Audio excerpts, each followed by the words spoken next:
Cadangan Teresa Kok agar Pulau Langkawi diserahkan kepada Kerajaan Persekutuan bukan kosong, malah sepatutnya dipertimbang serius. Demikian tegas seorang pemerhati yang menyifatkan Pulau Langkawi sebagai permata negara dan destinasi pelancongan bertaraf dunia sedang dibiarkan tersadai kerana kepimpinan tempatan yang kolot dan ideologi sempit.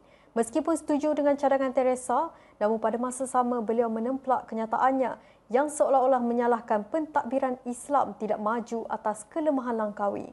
Bagi pemerhati, ini bukan isu kerana Islam, tetapi mendakwa gaya kerajaan pimpinan PAS yang didakwa mirip kepada Islam ekstremis yang menolak pembangunan sosioekonomi terbuka.